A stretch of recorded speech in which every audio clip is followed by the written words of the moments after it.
সকলো ছাত্ৰ ছাত্ৰীকে স্বাগতম জনাইছোঁ মোৰ চেনেল ষ্টাডি আছামিছলৈ আৰু এই চেনেলটোত উপলব্ধ থাকিব ক্লাছ 6ৰ পৰা ক্লাছ 10লৈ সেবা আৰু CBSEৰ অসমীয়া বিষয়ৰ সকলো বিষয়বস্তুৰ লগতে প্ৰশ্ন উত্তৰসমূহ আৰু তোমালোকে যদি মোৰ লগত অসমীয়া পঢ়িবলৈ বিচাৰিছা তেন্তে মোৰ চেনেলটো ছাবস্ক্ৰাইব কৰিবা, লাইক কৰিবা আৰু শ্বেয়াৰ কৰিবা। এতিয়া বলা যাওঁ আমি অসমীয়া পঢ়িবলৈ। ছাত্ৰ ছাত্ৰীসকল এতিয়া আমি আৰম্ভ কৰিবলৈ লৈছোঁ অষ্টম মানৰ অংকুৰণৰ অসমীয়া পাঠ্যক্ৰমৰ প্ৰথম পাঠ নিয়ৰ কবিতাটি।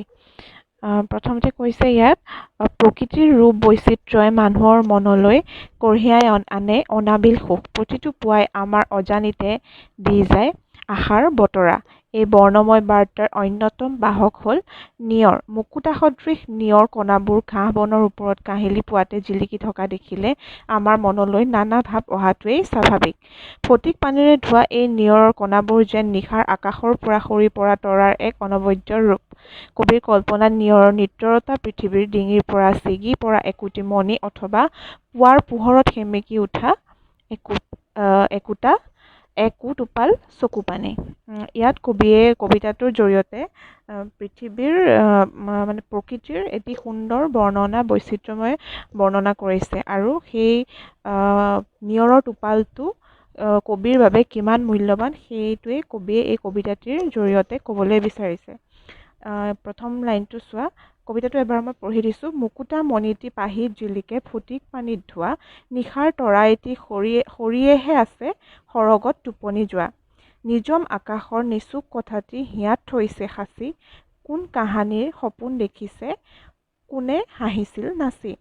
ফুলনিত কোনে নিশা নাচিছিল, ছিগি ৰৈ গ'ল মণি, ৰঙিলীৰ ভাৱ হাঁহি নাচোনৰ ৰ'ল চিন এই কণী। পুৱাৰ হেঙুলি বেলিটিলৈ চাই এটুপি চকুৰ পানী, নিয়ৰ কলিৰে শোভে ফুলজুপি, চাইছোঁ ভাৱতে ভাহি। হাই কি বিষম পেলালে বায়ুৱে জোকাৰি ফুলৰ পাহি। মুকুতা মণিটি পাহিত জিলিকে ফটিক পানীত ধোৱা। তাৰমানে ইয়াত কৈছে যে নিয়ৰৰ টোপালবোৰ ৰাতিপুৱা যিদৰে পাহিত পৰে সেই টোপালবোৰ যেন ফটিক পানীত ধোৱা। ফটিক মানে হৈছে একেবাৰে স্বচ্ছ বা নিৰ্মল। সেই নিয়ৰৰ টোপালবোৰক মুকুতামণিৰ লগত কবিয়ে তুলনা কৰিছে। নিশাৰ তৰা এটি সৰিয়েহে আছে সৰগত টোপনি যোৱা।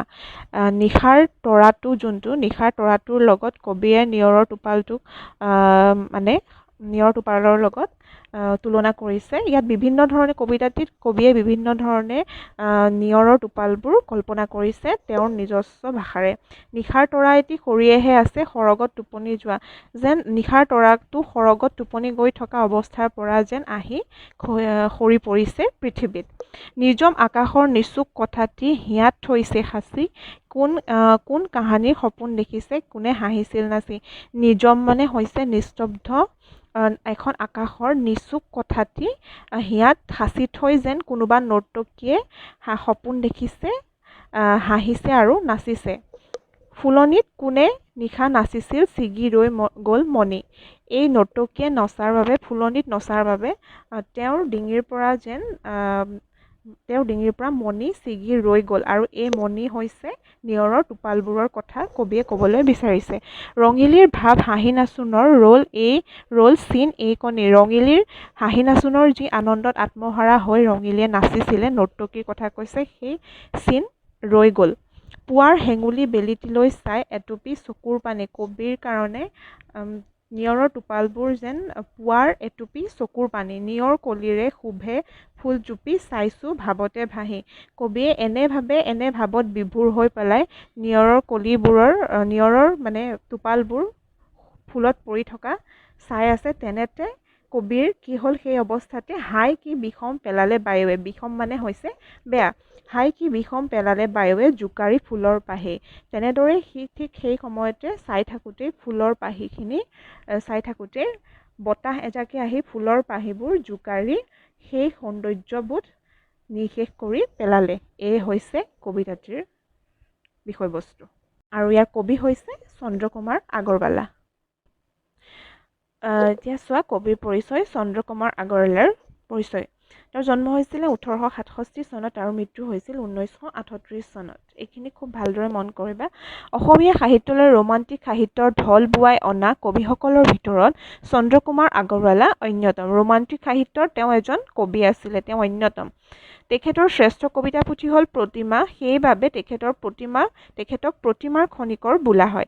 তেখেতৰ কবিতা পুথিসমূহ হ'ল প্ৰতিমা, বিন বৰাগী, চন্দামৃত আদি। তেখেতে জোনাকী কাকতৰ প্ৰথম সম্পাদক আছিলে। এইটো মনত ৰাখিবা, জোনাকী কাকতৰ প্ৰথম সম্পাদক আছিল চন্দ্ৰকুমাৰ আগৰৱালা। 1938 চনত তেখেতৰ দেহাৱসান ঘটে। লক্ষ্মীনাথ বেজবৰুৱা, চন্দ্ৰকুমাৰ আগৰৱালা আৰু হেমচন্দ্ৰ গোস্বামী এই তিনিজনক সেই সময়ত অসমীয়া সাহিত্যৰ চৰ্চা কৰা সকলে জোনাকীৰ ত্ৰিমূৰ্তি বুলিছিল। এই ত্ৰিমূৰ্তিৰ অৱদান সৰ্বজন সমাদৃত। এতিয়া চোৱা পাঠভিত্তিক ক্ৰিয়া।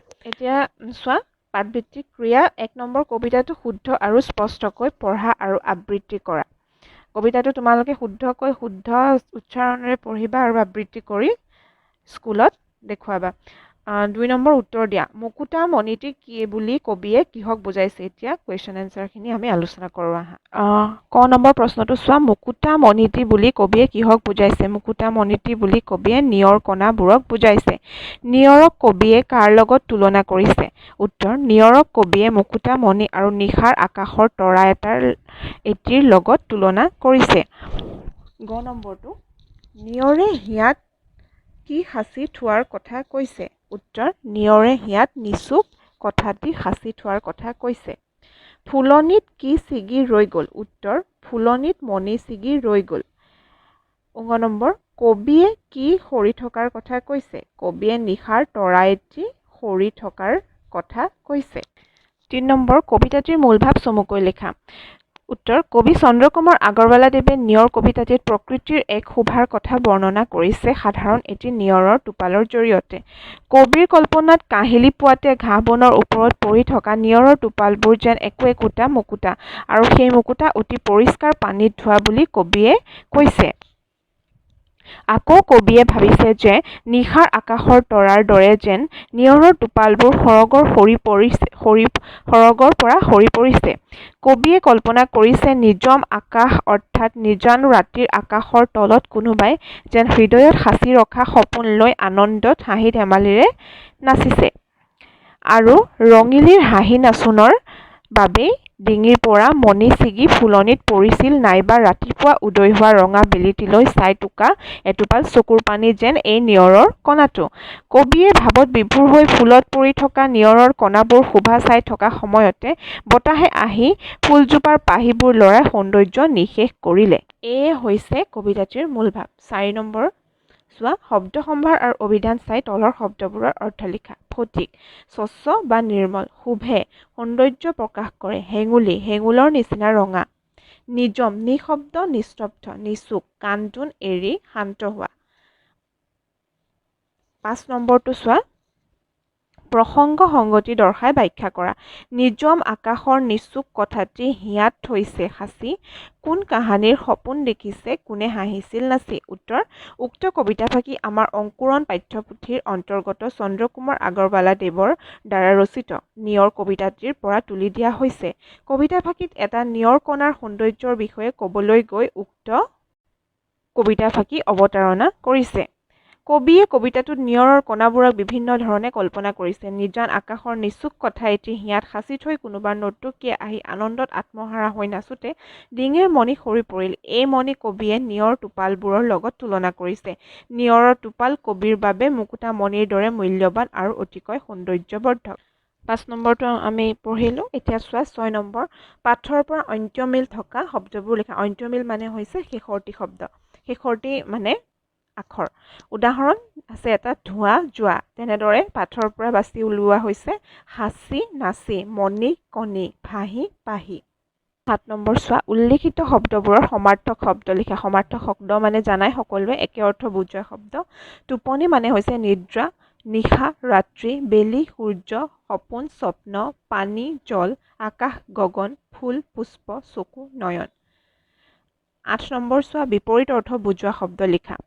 চিগা, নিচিঙা, পুৱা, গধূলি, নিজম, কোহাল, সৰগ, মৰদ, দিন, ৰাতি, হাঁহি, কান্দোন।